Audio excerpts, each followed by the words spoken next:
The Pies Nation podcast is proudly sponsored by Swish.com. Personalised videos for the Pies fans in your life, whether it's for a birthday or a big celebration or even for Mother's Day, which is coming up in a few weeks. Swish is the perfect gift because they'll hit harder than any standard gift and they'll be a great surprise for the Pies fans in your life. Collingwood supporters, they love Mother's Day. They love giving their mothers an opportunity to celebrate Collingwood in any way they can. We've seen it with the in the years that have gone by, Jack, and I think our Collingwood mothers would really enjoy a nice little video from Swish. I reckon they would, Nick. I reckon one from the old brigade in Nick Dacos. He's not the old brigade, but Pendles. He's just because feels like he's been around forever. But Pendles and Steele, I reckon, would be a great gift for Mum on Mother's Day, and it's so easy to use. Swish. I've used it myself. Have had friends that have used it, Nico, and yeah, if you're struggling for a gift, Swish is the place to be. A fantastic opportunity with Mother's Day coming up, and an even better chance for you to get involved because it's 10% off for all our listeners and viewers if you use the code PiesNation. So don't waste any time. Some big events coming up, including Mother's Day. A great opportunity to get a personalised video from Swish, who we thank very much for sponsoring our podcast. Hello, everybody, and welcome to the Pies Nation podcast, where the pies are hot and the drinks are cold. Nicholas Sacco here with you, your host once again. This is episode 6 of season 7, or episode 179 if you are counting from the beginning. We continued our unbeaten run at Gather Round with a very convincing 31-point victory over the Swans, and despite missing some troops, the Pies are still humming ahead of a big clash against Brisbane on Easter Thursday. Why did we get it so right? That's what we'll discuss today as we highlight one of our most impressive wins against the Swans in recent years. We'll also celebrate the champion that is Jamie Elliott, thanks to Ask Pies Nation. So very much looking forward to getting stuck into this episode, as is the man on the other couch, Jack Dugan.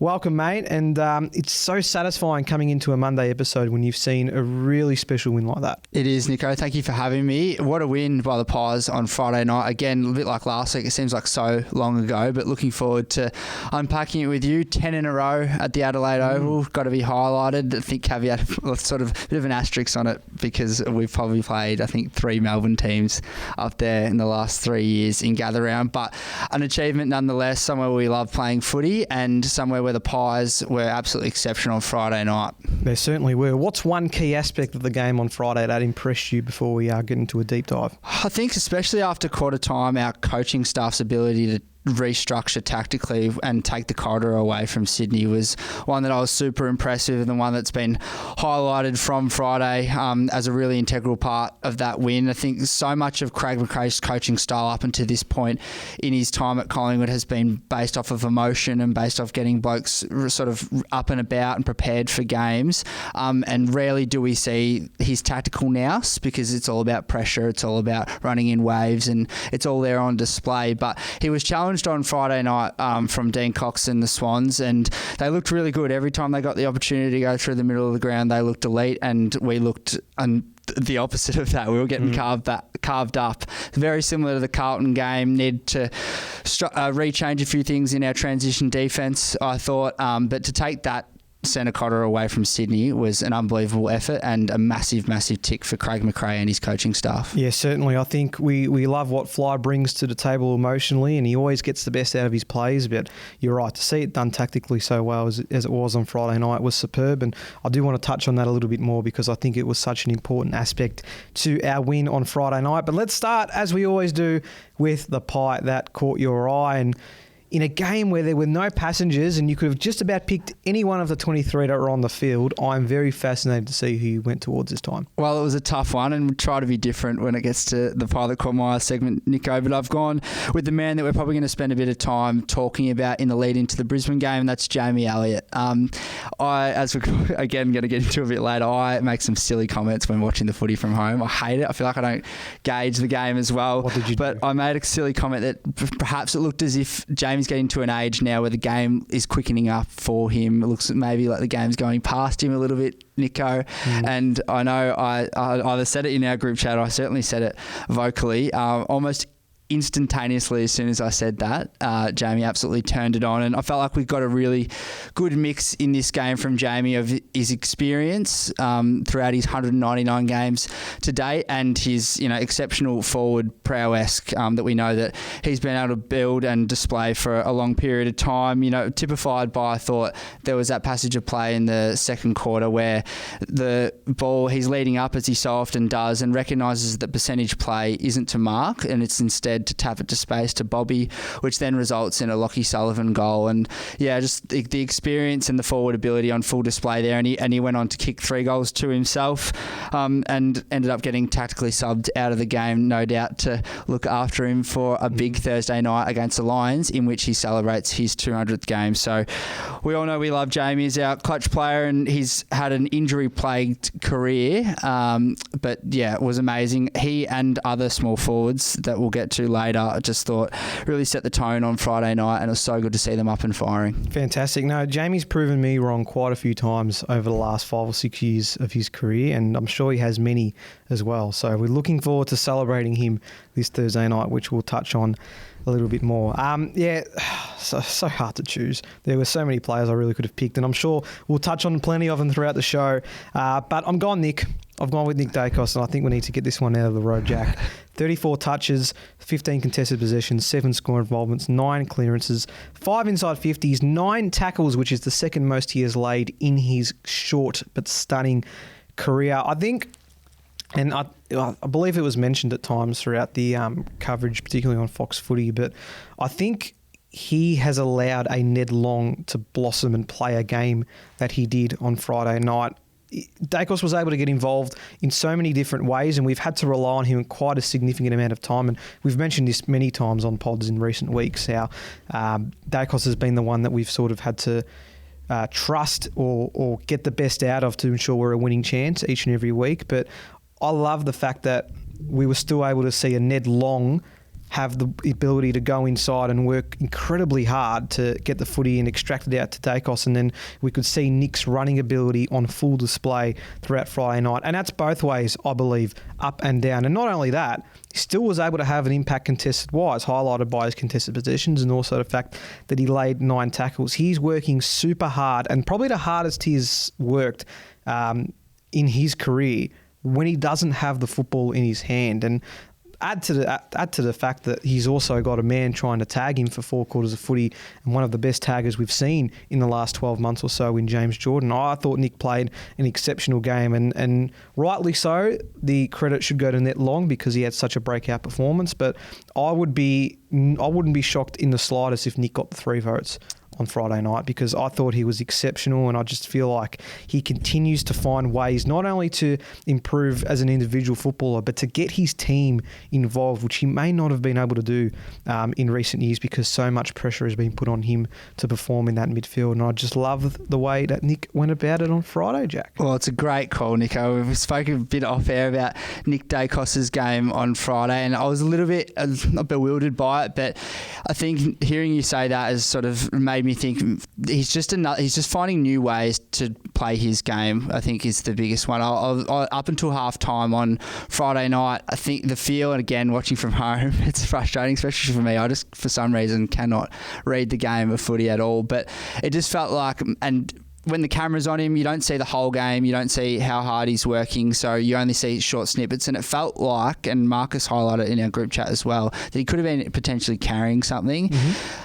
Also, now that you've so well summed that up just before, breaking that James Jordan tag was never going to be easy, and the cameras don't often show the gut running and stuff that goes up into a certain point. So the times where I thought maybe he was slacking off or not running both ways, clearly that's silly on my behalf. Exceptional. He's adding new ways to the way that he can impact the game, which is just crazy to think that he's one of the best players in the competition and he continues to get better. And the best part about this now is, as you said, it's bringing up others in the team. Ned Long could even be impacting a Steel Side Bottoms game and allowing him to have an impact in another way as well. So an exceptional game from Nick. And look, as much as I wanted to bang on about it before the start, you cannot deny the stats. I mean, what's he had? He's had 34 touches, 16 kicks, 18 handballs, almost kicked 2 goals as well, which generally he probably would kick on an ordinary day.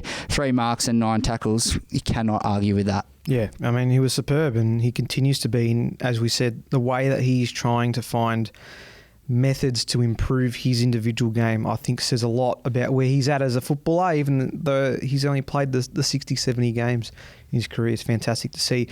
You mentioned Steele, and I want him to be the next one that we touch on. He is... It's as if we've just drafted him a couple of years ago and he's seeing the peak of his career. The way he's playing his football right now, it's not carefree. That's probably not the right way to describe it, but the pressure seems to be off, and something must have occurred over the pre-season to have seen him play with the way that he has over the last month. He has been the top 6 in rankings over the last month of football. 4th against Port Adelaide, 5th against the Dogs. He was number 1 on the ground against Carlton, then 6th on the ground against Sydney on Friday night. I mean, he's reading plays as best as he ever has throughout his long and storied career. 28 disposals, 5 marks, 6 tackles, nearly 600 metres gained along with 7 intercept possessions. Just so smart with the footy in hand on both sides. I mean, these are not new things we're bringing to the table with Steel Sidebottom, but the fact that he has been doing this on a consistent basis this early into the season, I mean, it is outstanding. And as far as I'm concerned, he can stay in that midfield and do whatever he wants because he's playing some incredible footy right now. Absolutely, he can, Nico. And perhaps most impressive, his ability to cover the ground. I mean, how often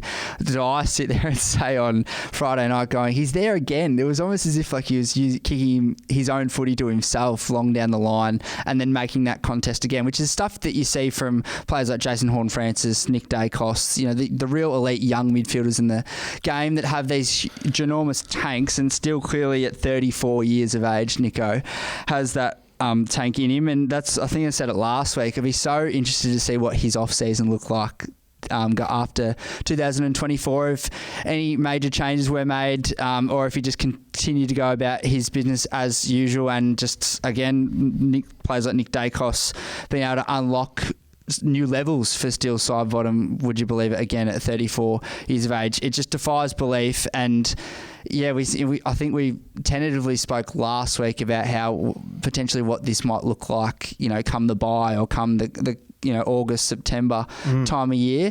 Still going to be interesting to see that, but there's no reason to say why this can't continue on and on and on, because how much do you read into this? I'm not too sure, but he got interviewed after the game and he looks as fresh as anyone on the ground. It looks even fresher than the person interviewing him. So, you know, he's going exceptionally well, and hopefully that can continue for Steele. Do you think realistically we're going to see this consistently at least for the next 5 or 6 game patch? Because as incredible as it is, and I don't want to talk it down because it is outstanding the way he's playing his football, and Pendles is in that same category, and I'm sure there's another player that we'll touch on at some point. But I just hope that we can try and harness and squeeze as much juice out of this purple patch that he's having as possible.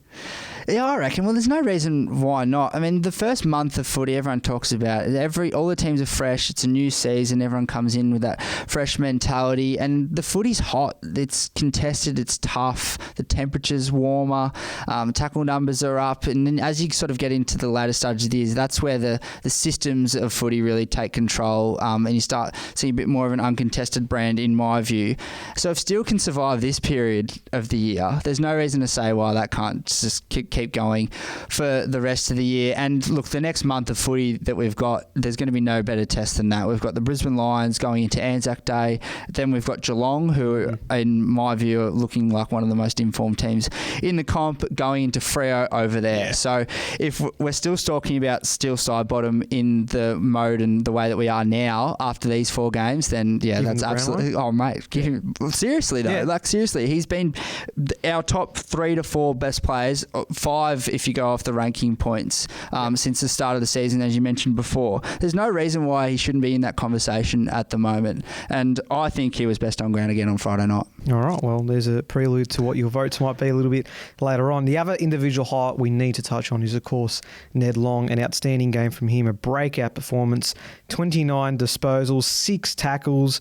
He was just able to do it all in a contested sense, 17 contested possessions. So career highs all round for Ned. And I touched on how I feel like Nick Dacos's game was able to allow Ned Long to produce the performance that he did, but that's taking nothing away from what Ned brought to the table. Just so strong at the hips. He just cannot be tackled, which is amazing for someone that's been in the system not as long as Ned has. It's incredible to see he's got such a great game sense. And look, yes, his disposals can be cleaned up a little bit, but I think when you look at the overall picture of how his performance was and the influence he had on the game, it was off the charts. Yeah, the disposal piece is an interesting one because I view it as that's not his role to be hitting blokes up lace out. His role is to be strong in and under in that contest and get the ball away from the danger zone or get it propelled inside our forward 50. And if that's Ned Long's game, then he probably should get the 3 votes from Friday night because he was absolutely exceptional. The hype is real. I do have to give a shout out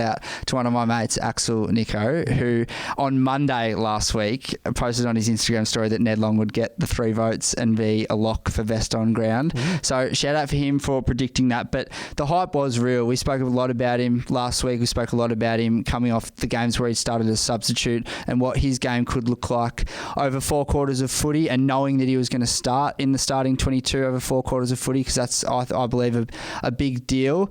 He was absolutely amazing. He took the opportunity with both hands, and I cannot foresee Ned Long being a substitute again for the Collingwood Footy Club anytime soon. Fly said it 7 days ago that wouldn't be the case, and that's come to fruition. But you're certainly right. When you don't have your De Goeys and your Tom Mitchells in the team, and we've seen it in the last 12 months, the difficulty of us being able to have a contested ball in there and extract the ball out for those outside runners, well, it looks like we've found an absolute gem in Ned Long, which is terrific. And hopefully we get to see many more performances from him in the years to come. So it's great to see. Tactically, I want to get back to that, and you mentioned the point off the top of the show about limiting Sydney's corridor use, because they really were trying to use it on every occasion. And once that was figured out by quarter time, Jack, they were a very hard team to, we were a very hard team to try and get past from a Sydney point of view, and it was proven. I think the funny part for me is that we were the complete opposite. We didn't look at the corridor one bit throughout Friday night. We were wing all the time and then cut in when we're deep inside 50. And that was highlight. I think it was Lipinski who just did a real 90-degree sideways kick to Quainer when he was running full pull outside of half back. I think we're second last in the competition for corridor use in 2025. So it's clearly not a tactic we're looking to use. But as mentioned throughout the broadcast, it allows us to set up much better defensively, and knowing that Sydney's one way of attack was to use the corridor, well, after we plugged those holes, there was no way for them to get through. I think that was impressive of us to really recognise that early in the game and correct it so that it didn't allow us to concede a big score again. So another score we concede under 80 points. Yeah, it's amazing, Nico. That's a great piece about being able to do it in-game. It's one thing to come in with the game plan. It's another thing to be able to change it halfway through or quarter way through a contest. And again, that just should be highlighted, the coaching staff and their ability to highlight that problem and fix it. Really exceptional. Bit of Mick Moldhouse, bit of 2011 Collingwood about it going along the boundary, but it worked. And it's going to be interesting to see. I think the two really good sample size of this style of footy, if you like, that we've got are in the last 2 games that we've played in Carlton and Sydney. Now, the Carlton game, I sort of not wrote that off, but we took the corridor away from them, and that was essentially Carlton out of the contest, which has been sort of their mould so far this year after half-time. Yeah. It's hard to gauge how effective that is going to be against a good side. And yes, Sydney have a lot of outs, but their system is one of the strongest in the comp, and they've got some exceptional players in there, an Isaac Heaney, for example, Chad Warner, and the like. So to test that theory against, the grand final side of last year, and for it to work, I think was a really massive tick for us.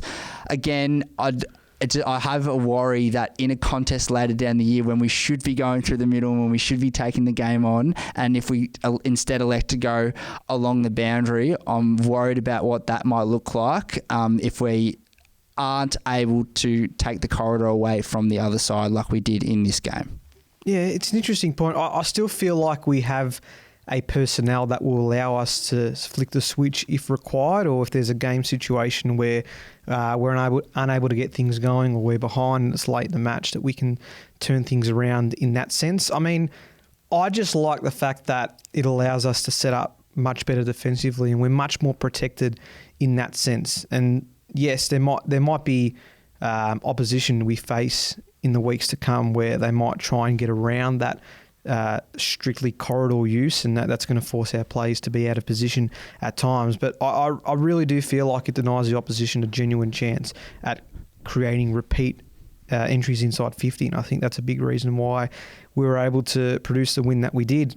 The other side of that for me is that we were able to attack relentlessly, and not only that, helps when you can be efficient going inside forward 50. That was the first time since 2008 that we scored 100 points or more against Sydney. And I know that the Swans have been a side that, not a bogey team per se, but we've had some big difficulties in getting over them in recent years, particularly over at the SCG and even before that at ANZ Stadium. But to see such a cohesive forward half, the score from 8 of our 14 forward half intercepts, and despite losing the inside 50 count by just one, we scored from inside 50s 53% of the time, and we were +8 in contested possessions inside 50. So the pressure was strong, our forwards got involved, and to be incredibly efficient inside forward 50, which is what this game plan allowed us to do, is another big reason why I felt we won the game. Yeah, for sure. And it was one we highlighted in our preview of the Swans game, Nico, with Shooter going out and having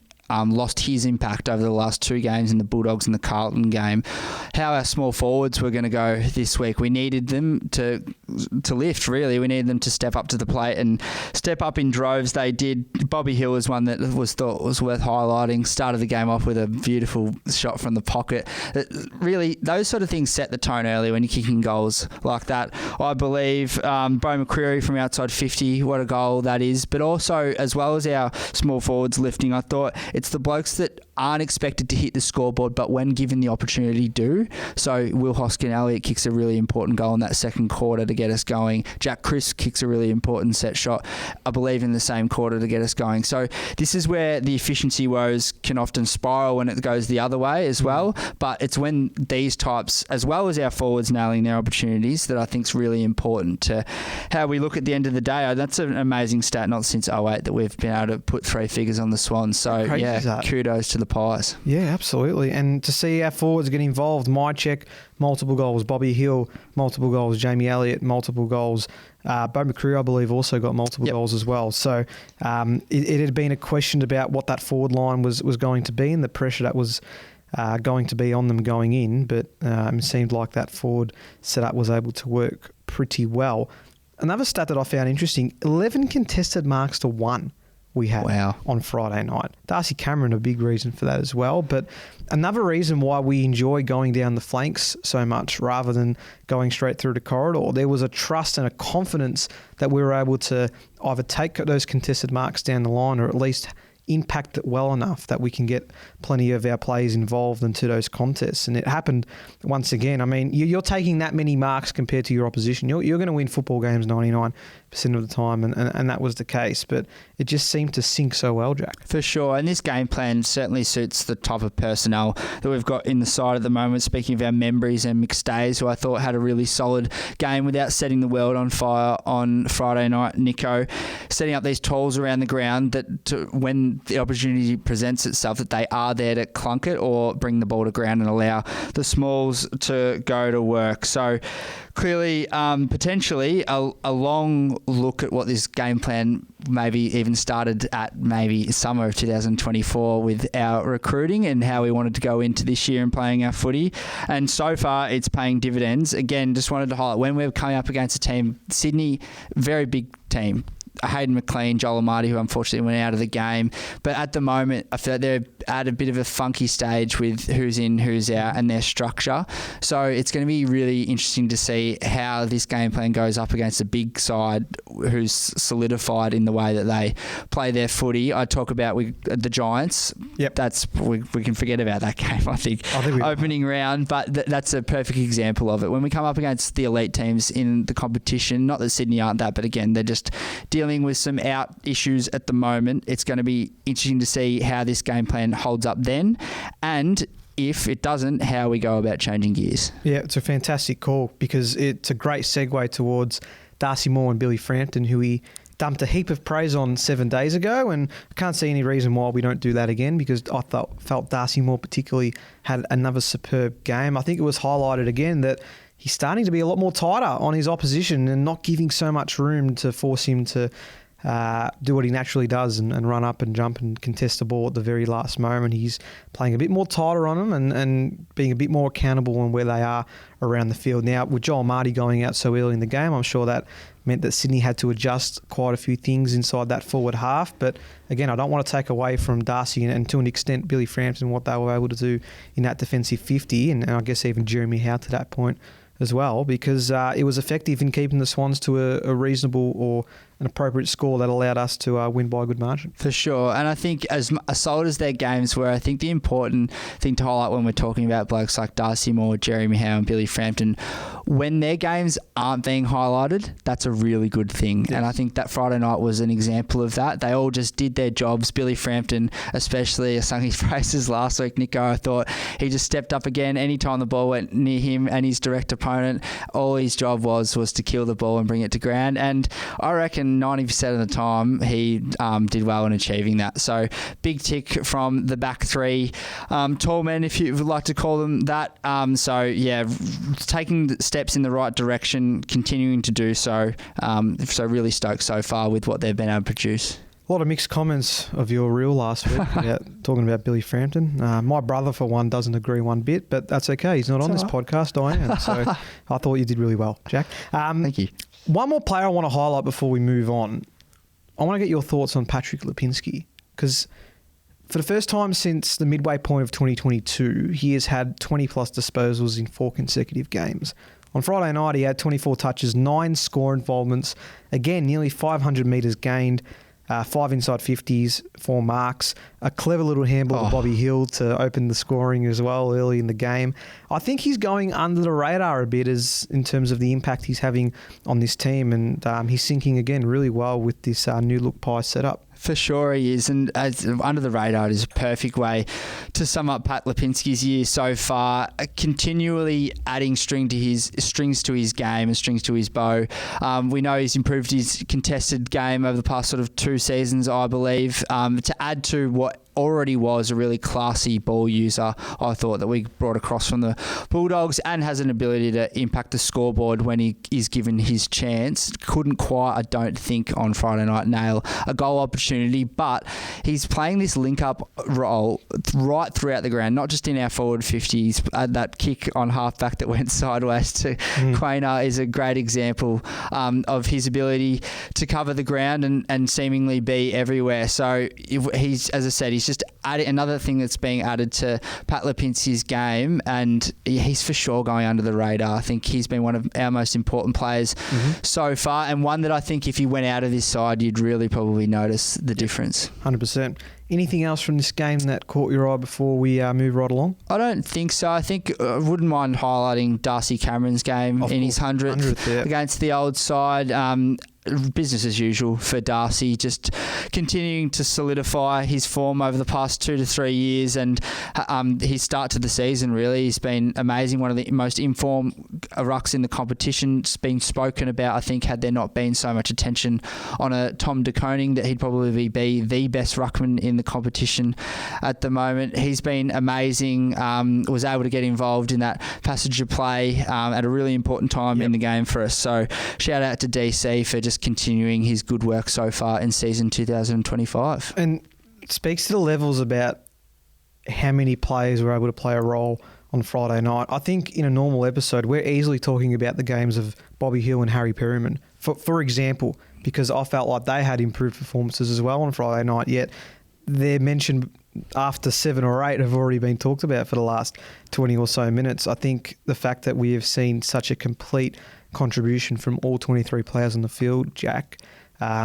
speaks a lot about where we're at as a football club right now. Sitting here hearing you say that, Nico, and mulling over it, it's got a lot of 2023 about it. Dare I say it? I know there's a long way to go, but I remember jumping on episodes of the podcast during that season and not knowing who we could talk about, and then leaving knowing that we missed a whole chunk of players. So it's good when we have this problem, I think. I agree. Lockie Sullivan came in, played his role as well. Crisper, just having another typical game from his standards. Yeah, I mean, you could go on, really. Sullivan's a really good point as well, mate, because he was essentially the like-for-like trade-in for a shooter who was, as I said before, our most informed player over the last 2 weeks. And his ability to come in and impact the game early, obviously got on the end of a nice goal. But I just thought any time he was presented with an opportunity to impact the play, he was more than up to the task, and a massive tick for him. And again, it's going to, if he continues on that mould, when Shooter comes back in, all of a sudden,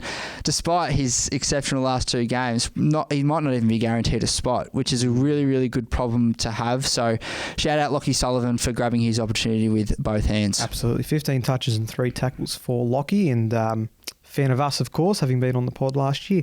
Well, with all those plays in mind, Jack, I would love to see you try pick a 3-2-1 from what took place on Friday night, because this would have been certainly one of the more difficult ones to pick. Well, it was, Nico. Full disclosure, I did change mine. I ignorantly did not have Nick in the top 3 votes, but after seeing his stats, I just cannot not include him, and he gets my 1 vote. How are some of those kicks, while we're on the topic, inside 50 to my check and memory and full pace and the like? Amazing. Incredible. Amazing. Steele gets my 2 votes for reasons we've highlighted already, just continuing on an exceptional season. A bit of 2018 about this season as well, which I know was a season no one expected Steele to impact in, and how many years later, 7 years later, he's still able to put in the performances he is. And Ned Long gets my 3 votes, Nico. The hype is real. I said that before, but it's a big thing to come on as a sub and build up your profile as an AFL player, and then it's another thing to get your opportunity and grab it with both hands like he did. He took the game apart in the first 3 quarters of the contest, and was arguably the reason why we were able to get on top of that game and have the ascendancy in the way that we did. And this is a bloke that was delisted by Hawthorn, and we picked up who was playing in our VFL side, Nico, and he's just gone in one of the biggest stages of the year on a Friday night in gather round and just absolutely dominated. So fingers crossed that can continue for the rest of the year for Ned Long. Absolutely. Very similar votes to you, I feel. Steele 1, who you've now just said is winning the Brownlow. Nick Dacos 2, Ned Long 3. I think they were all pretty simple. I mean, again, 9 times out of 10, this is a 3-vote Steele game, or it's a 3-vote Nick game, or there's a few others you could probably put in that category. But again, just such an even contribution. No passengers, which you can't say about a lot of other teams, I think is fantastic to see. So hopefully we can continue that chain. Now, moving on to Ask Pies Nation. Now, typically the topics with Ask Pies Nation in recent weeks have been about the game just gone and talking about things tactically or things that aren't going right. But I think we need to take a bit of a moment here to celebrate Jamie Elliott. Game 200 coming up against Brisbane, which is ironic in a couple of different ways, I must say, because he was very close to heading there a few years ago for 1, and also was able to win a premiership against them, obviously, a couple of years ago. But tell me a bit, Jack, about what you think of when you think of Jamie Elliott and the role he's played in black and white for, 10 plus years. Well, I think when the dust settles on Jamie Elliott's career, and hopefully that's not for a while, but we'll think of the journey that has been him so far at Collingwood. I remember he was one of my favourite players as I was going through junior footy ranks. Always tried to get number 19 and later number 5 on my back. I loved him. I loved the way he went about it, but it just his body just let him down so often, Nico, and he had to come back from that time and time again. And it was almost as like when he was in the side, we just sort of write off the fact that he was just going to do a soft tissue injury or hurt himself in some regards. So when you consider all that and the ability to impact big games the way he has under Craig McRae, and the player that he's turned himself into to build on what was a really exceptional early part of his career, despite it being injury plagued. Just amazing. It's funny, there's no one you'd want the ball to be in his hands more than Jamie Elliott in a big game. We've seen it too many times, and he's produced for us too many times for that not to be the case. So he's going to go down as perhaps, he's definitely the most clutch player in Collingwood history, and he's definitely the biggest big game player I think that the game has perhaps ever seen. How many players in the history of the AFL have kicked match-winning goals in the scenarios that he's had after the siren against Essendon to knock Carlton out of finals, in Adelaide against Port Adelaide, on the road in a massive 1v2 clash, which probably gets forgotten about. The list goes on. He's exceptional. It's been an absolute pleasure to watch, and he is the reason that I've had some lifelong memories at the MCG recently. Players are lucky to get one of those moments in their career. He did it not only in his career, he did it in a 12-month time span, basically. It's incredible what he's been able to do. And the fans agreed. So this is Ask Pies Nation. Thanks for getting involved, as you always do. Instagram, Facebook, Twitter, YouTube, Spotify, Apple Podcasts, TikTok. It was all about Jamie Elliott, and as we lead into Thursday night, we'll continue to celebrate him. So a couple of favourite moments and memories that our fans were able to bring out. I think a lot of them will resonate with those three, but I've got a few unique ones that I'm sure we'll be happy to touch on. So Nick Terranova, favourite moment is his goal against Port Adelaide in 2023, closely followed by after the siren against Essendon in 2022, closely followed by his winner against Carlton in 2022. He's our Mr. Clutch man in big games. What a guy. So that was the general consensus of Jamie Elliott and his big moments. But as I said, there's a couple of unique ones I want to get your thoughts on. So Trivers19, or T Rivers19 on Instagram, Round 2, 2013 against the Blues. He kicked 5 in the wet. What a great call. In Mick's second game in charge of Carlton. The vision of him running into an open goal with 50 metres of space is burned into my memory. I believe it may have been Pendlebury's 150th as well that day, so good memory here, who put the icing on the cake with a minute to go from 50 out. The Bruce commentary on this hits different. That memory hits different, Nico. That has transported me back to a time I had absolutely forgotten about. What a day against the old enemy earlier in the season. That was such a hyped game. It was. Being Mick's first as in charge of Carlton. Yeah, it was, and we got the job done, of course. Pendles in his 150 game actually kicked the sealer at the end of that game as well, but the difference on that day was a young Jamie Elliott. I dare say potentially a clean-skinned Jamie Elliott, maybe not quite, maybe he had one arm done back then. Now, of course, he's got just about every limb covered in tattoos. But yeah, far out. What a memory. That is so good. That's one of my favourite games of all time. I completely forgot about that. Unreal. For last on Twitter, aside from his 3-game winning goals in 22 and 23, his Anzac Day goal in 2015 and the 2017 game winner against West Coast stand out the most to me, I should say. I'm trying to envision that 2017 one. It was West Coast. Is that a Marvel Stadium? It is. Yep. Yeah, it was a Marvel Stadium job. A comeback game, I believe, for the Pies. They weren't as frequent as what they are these days. I'm not too sure there would have been much belief getting around the Telstra Dome on that Sunday afternoon. But probably a sign of things to come, really, because from memory, that kick was quite a large one. It would have been a 45, 50-metre kick to put us back in front. And look, when we think Jamie Elliott, we don't really think big, long boot, but no. When the game's on the line, he kicked the ball, probably about 80 metres. That Adelaide one that was brought up initially, I was at that game and I was sitting level 3 behind the goals, and I said at the time, this is too far for him, even for Jamie Elliott, this is too far. And when he kicked it, honestly, it looked like it was going to land in my lap up there on level 3. He just seems to find the extra step when it's required. Noah Sutherland 62 on Instagram. Last year there was talk that he wouldn't play again when he was sidelined with that awful vascular injury. His first game back in round 18 against Geelong, he kicked a great goal and got a standing ovation as he walked back to the goal square. Gives me goosebumps. He's so loved by fans.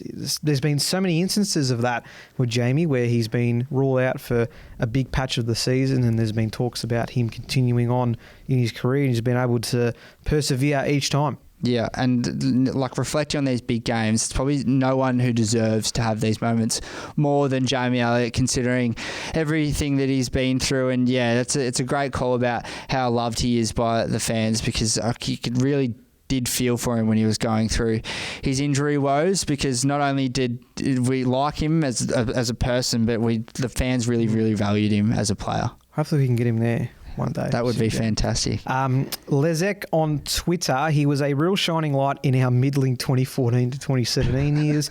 I'm so happy he got the ultimate reward because considering the variety of injuries he's had, he has deserved it. It's funny because apart from the last couple of years, it was a shame that his most consistent patch of form was those 14 to 17 years when we weren't really doing much as a side back then. But you're right, it's great to see that he's been given that opportunity now. So very happy with him. Yeah, I'm sure it probably will come up, Nico, in a highlight to come. But we was talking about his goal kicking ability. What about his marking ability? I'm sure that'll come. I might leave that for a little bit as you peruse through the rest of the Arse Nation Arse Nation questions. Yeah, there's a couple. So MJ Carroll on Twitter. So mark of the year at Port in 2013 and the goal of the year contender against Gold Coast in 2013. The 1 year goal, the 1 year goal line. Pushing through back, hamstring, back again, his injuries to become a premiership legend of the club.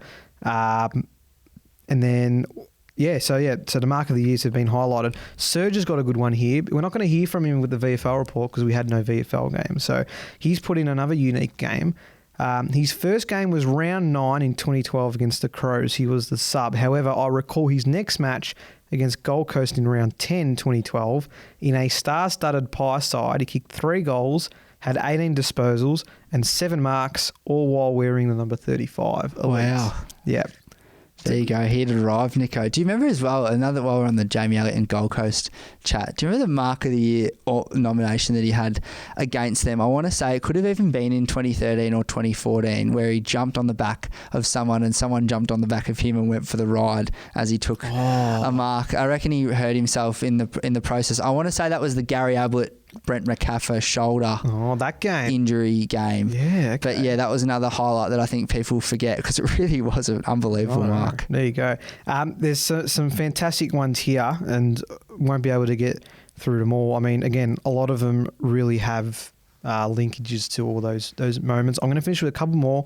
So Tenten Quarantino, which is always a great name on Twitter. If only Bucks had full access to him and Darcy Moore, we would have had another flag. That aside, at least one epic grab in a season and one of the best kicks on goal. That goal after the siren against Essendon is absolute top tier. Watch it at least once a month just for the feels. Yeah. Our producer, we're bringing up all these memories, and our poor producer, who is a mad Essendon supporter, is sitting there hating this. Oh no, he's not loving it.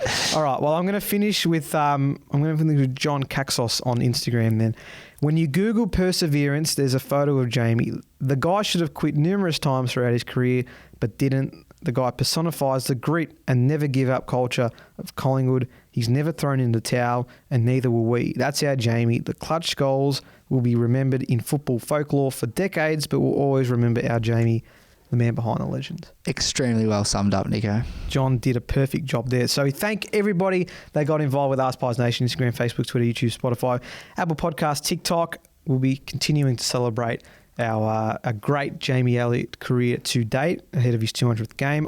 I'd be getting off our socials for the next few days, mate, because I think that goal is going to be highlighted quite a bit. All right, we'll move on. Now, don't have Lukey here, but I don't believe anyone got the margin. So 31 points ended up being the margin in the end. So if you did get the margin and Luke's missed it, let us know and we'll give you a shout out next week. But again, that's 3 of our 4 wins when nobody has guessed the margin. So we are really surprising a lot of our own Collingwood supporters, Jacko. Yeah, it's surprising me, that's for sure, Nico.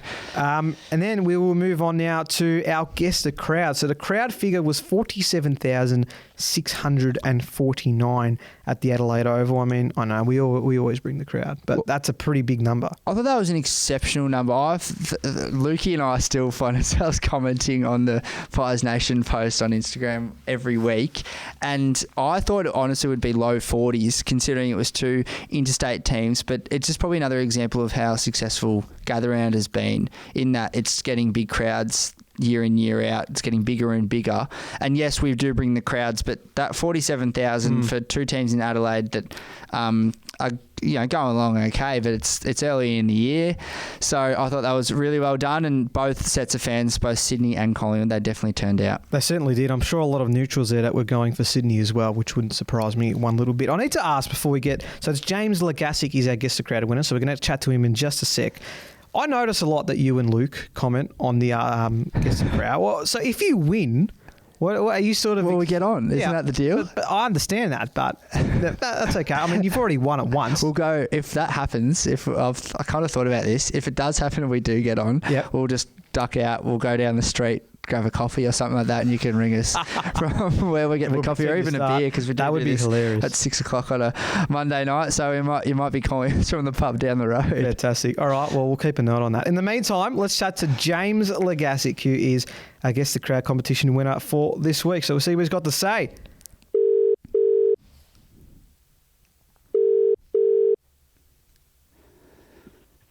Pies Nation, how are we, lad? Very good, mate. How are you going? Well done on being, I guess, the crowd winner.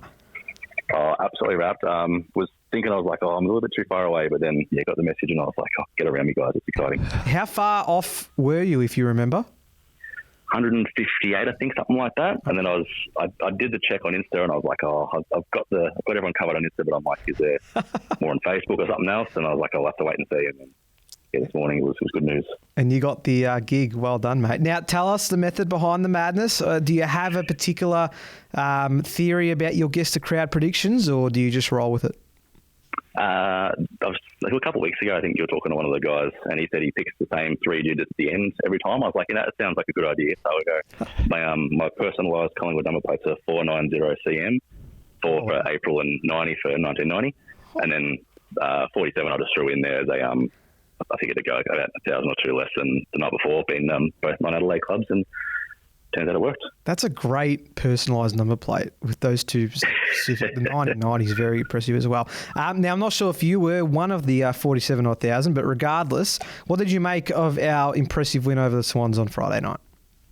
No, unfortunately, fortunately, it's Melbourne-based, but no, it was absolutely awesome. I was wrapped. It was a great game.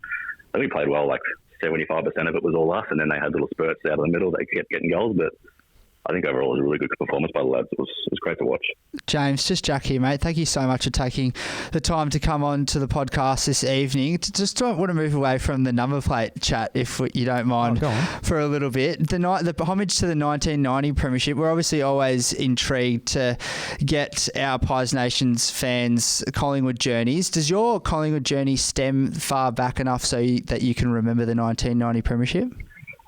Unfortunately not. I think I was only 6 months old. Actually, a funny story. My dad actually woke me up from my nap to say, he's like, it's taken me 20-something years to watch this. You're going to watch it.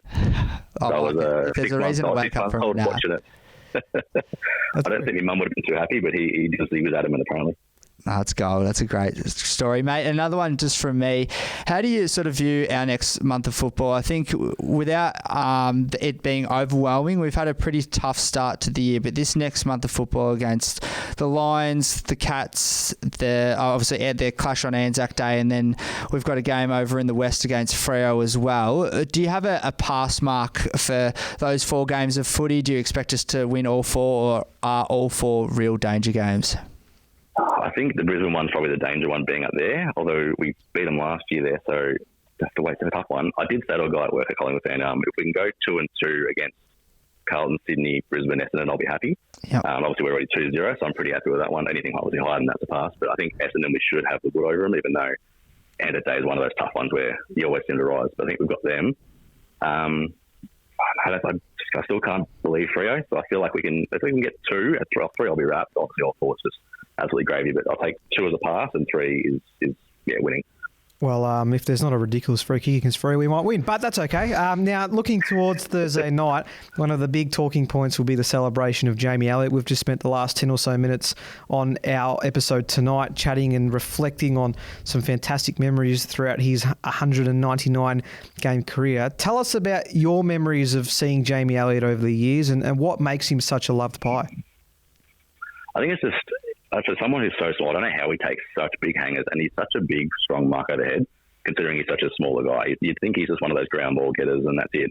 But he's just so well overhead. Those big marks, that pack mark he takes, he's just awesome to watch. He's just always exciting as well. I think it sort of has a little bit of an Alan Didak sort of moment about him where you're waiting for something to happen with him. No matter what it is, you can always make something happen. Yeah, absolutely. We didn't even mention the Anzac Day mark from last year, Jack. Yeah, I know. Our discussion. I love Bobby's mark, but Jamie should have been mark of the year. It was an amazing mark. It was just the moment that came out of it was the fact that he got essentially vertical on a bloke. It was just ridiculous. Like, how did he even get that? Like, I can't even jump like a metre off the ground, like half metre off the ground, and the legs hurt, and he's just jumping over blokes. It's crazy. Incredible. And the ability to finish with the goal straight afterwards. Nico came at such a vital point in the game, which I'm sure our lovely producer is fully well aware, being an Essendon man, the last time of that passage of play, which will just continue to rub salt in the wounds there, Nico. If he only had have taken the mark in that final passage of play as well, that would have put us in front. The diving mark near the boundary line, but that's okay. You still got the best mark out of that. Now, you've spoken about how your Pies journey started all the way, I guess, back in 1990 to a degree, with the fact that you were 6 months old. But who have been some of your favourite or more memorable Pies players along the journey that you've grown up watching and have loved ever since? Yeah, I've actually got a bone to pick with you, Jack. You bagged out one of my favourite players from the last 10 years, not too long ago. I don't know what it is. There's something about Adam Treloar that I was just all about. Even now as Bulldogs player, I still love watching him. I'm just a big fan. He's not my favourite by far, but he's just, when you were saying how much you disliked him, it was like, that's hurt me. It's hurt me. Want to respond to you? What part of Adam Treloar's game? I'm there for it because I'm very aware. My opinion on Adam Treloar is not popular, Nico, amongst Collingwood circles, and I'm definitely on an island by myself there. But looking back at his highlights, there were some absolutely exceptional goals that he was able to kick. What about you, James? What was your favourite Adam Treloar highlight off the top of your head? Off the top of my head, I can't really think of one, but I think my love for him probably stems from I picked him in a draft, in an AFL fantasy draft, and he was my keeper for like 5 years. And because he was just a Collingwood player, he was just doing so well. He was racking up like 110 plus every year. He was just like, I think that just bred this obsession with him, because every year I was watching him, because every year he was just killing it for me. And obviously now it's not so much, but it was just, I think that definitely helped fuel it. But I don't know, I loved his run, and just the dash that he had out of the middle was always like, just watching him just get the ball and just go. Didn't always know where the ball was going to go, but it always, you knew it was going to go somewhere. That's very true. Did you not take the fantasy stats into account, Jack, when you were rating him a few weeks ago? No, I didn't, Nico. I've never been a big fantasy man, probably to my detriment, but I heard some cheap handballs and some cheap kicks often get you high up on the points, and that is all I will say about that. That's very good. All right, James, before we let you go, we've won 4 on the trot. Things are looking very good. The depth is also fantastic in terms of what the Pies are doing at the moment. Do you feel like we've got a great springboard here in terms of contending for a premiership this year? How do you feel like we need to go for the rest of the campaign to ensure that we have a big chance of being there in the last day of September? It's kind of like Fly says. I think we've got to qualify and then go from there. I think we're definitely playing, like even the round of footy, the hard tackling that we've had, obviously excluding round 0, hard tackling, just that spread from the ball, it's definitely got September written on it, but I think we can do good things when we get there. And just the other thing, we smashed the Swans without Houston, without the Goey. Like we had a lot of best players that aren't playing. Like imagine like Houston off half back again when he's back in a few weeks. It's just we're in a really good spot, and then we've got guys like Ledlong's coming off the bench, just coming off as a sub last week, and now he's just tearing apart in the middle, which means that when Dugan comes in, we probably can afford to play him more forward. We've got so much flexibility with all our players, and it's just Dacos is like second year or something. He's still got 3 or 4 years to go before he starts racking up 40 plus every week. So we've got plenty of upside, and we're already 4th on the ladder. So all good signs. The lid is well and truly off, lads. If I had something here, I'd got to cap it because the lid's off. Well, if James is calling it, well, why not? You're right. I think Dags, if he could get off the chain last week, then he's certainly in for some big matches to come. James, it's been a pleasure to have you on. Thank you for joining us on the Pies Nation podcast, and hopefully we're celebrating with you in terms of a premiership in a few months' time. But we'll keep a lid on it for now. But thank you for joining us. Thanks, guys. Appreciate James. it. Love your work every week. Cheers, mate. Thank you. Thank you, mates. That was James joining us as part of the Pies Nation podcast. That could be you if you guess closest to the pin. So keep an eye for our posts in the lead up to each game day in terms of our Guess the Crowd competition. Give it your best shot. And if you are closest to the correct crowd, then that will be you joining us as part of the Pies Nation podcast. Did James manage to change your mind about Adam, or you still got the same view? Oh, look, I'd probably describe myself as a person, Nico, who can have his mind easily changed. A full example of that about Nick Dacos before we got into today's episode, but I think the Adam Treloar one is going to be one that I'm pretty firmly going to stay on, but I'm happy to die on that hill. Fully aware that it's an unpopular opinion of mine, but we all have them, and that's okay. That's okay, and I really do appreciate James calling me out on it as well. We always love a bit of banter, a bit of to and fro, so that's good. If you come on the pod and you want to disagree with one of us, it always makes for great discussion. So one for any aspiring Pies Nation fans. Yeah, don't bother commenting on the socials. Just guess the crowd, and you can tell us to our face. That's exactly how it will work. There was no VFL last week, so we don't have a VFL report, but we do take on the Lions on Good Friday, 12:05, over at Brighton Homes Arena in Ipswich. So hopefully the VFL Pies can continue their good form, Jacko. They can. I might even see if I can sneak up to that game in Ipswich, Nico. Not a massive holiday destination, especially if you come from the Gold Coast, which is where I will be, heading up for the game on Thursday night, which we'll get to a bit later. But yeah, really excited, and yeah, it might be a good opportunity to watch the VFL Pies interstate. Yeah, absolutely. We'll have to chat to you on Wednesday for our preview show before, of course, we head there. And the VFLW kicks off this weekend as well. The Pies take on Casey over at Casey Fields. That's a Saturday, Easter Saturday, 2:35 p.m. game. So good luck to the girls for the upcoming season. Hopefully we all go well there. Okay, time to finish off with something I love doing with you, Jack. It's a game. We've had many different ones over the last few weeks. Some have gone okay, some have not. But it's just you today. So let's see how we get. It's not another blind ranking, so I'll let you off the hook for the controversy for now. But I'm keen to see how you go this time. Okay, yeah, I have felt very sorry for however our Pies Nation faithful have chosen to consume our podcast, whether it's screaming at the TV or screaming at their radio dial as they're driving, listening in the car, because our knowledge, and my knowledge specifically, has been very poor up until this stage. So let's hope we can turn around here. Okay, so get your thinking cap on here. Right. Because I'm going to give you 5 Collingwood players, and I want you to rank them in the correct order of their career high goals per game. So you may remember a couple of weeks ago we did disposals, and you got 0 out of 5. Yep. You didn't rate Tony Shaw or Nathan Buckley. But I'm going to give you 5 players this time. Highest goals in a game, lowest goals in a game. Career high. Is it a similar type list to the... Is there a Tony Shaw in this list, Nico? Tony Shaw does not feature this. Okay, so your 5 players are Jamie Elliott. Yep. Leon Davis, Alan Didak, Anthony Rocker, Chris Tarrant. Ooh, okay. Anthony Rocker, Jamie Elliott, Chris Tarrant. I don't know how much footy Pebbles played compared to the rest of those boys, because he was the one that when I heard his name I thought full forward, got the opportunity for a long period of time that I wanted to go straight to one. Chris Tarrant as well, the opposite end of the spectrum, played a little bit down back towards the end of his career, so that's got to have an impact. But both players before my time, Nico, both players that would have at their absolute peak, yeah, definitely been pre sort of 2000, I guess. So I've got Jamie Elliott, Pebbles, Chris Tarrant, Alan Didak, and Leon Davis. Okay, I'm going to go Pebbles at the 1. I'm going to go Chris Tarrant at the 5, and I'm worried about that one. I'm going to go Jamie at 4, Didak at... Oh, this is tough. Didak at 2, that just seems a bit ridiculous. But I'll go Davis at 2, Didak at 3. So I've got Pebbles, Davis, Didak, Elliott, Tarrant. Have I even got one right, Nico? Okay, just give me a sec to add these ones up for you. So just so you've gone, so Anthony Rocker 1. Yep. Leon Davis 2. Alan Didak 3. Jamie Elliott 4. Chris Tarrant 5. Yeah, is it too late to change? No. This is your chance. Now that I lay it out like that. Okay. See, it's just like the small forward thing irritates me, because like even nowadays you see it all the time that we know these guys are going to have exceptionally amazing careers highlights packages, but the small forward position is one that you can go missing. So do you want to change? So who have I got? I got Rocker Davis, don't I? Rocker Davis, Didak, Elliott, Tarrant.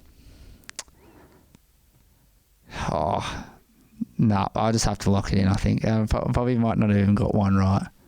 I'm not confident about that at all. You have a total of one right. Oh, I'm actually stoked with that. Stoked. You're stoked. Stoked with that. With one. No, I'm not. Look, I think in the longevity of things, probably not that stoked and continuing to display my lack of Collingwood knowledge. But I was going, after I locked that in, one was a pass mark for me. So who did I get right? Who did you think you got right? I don't even know. I didn't think any after I locked it in.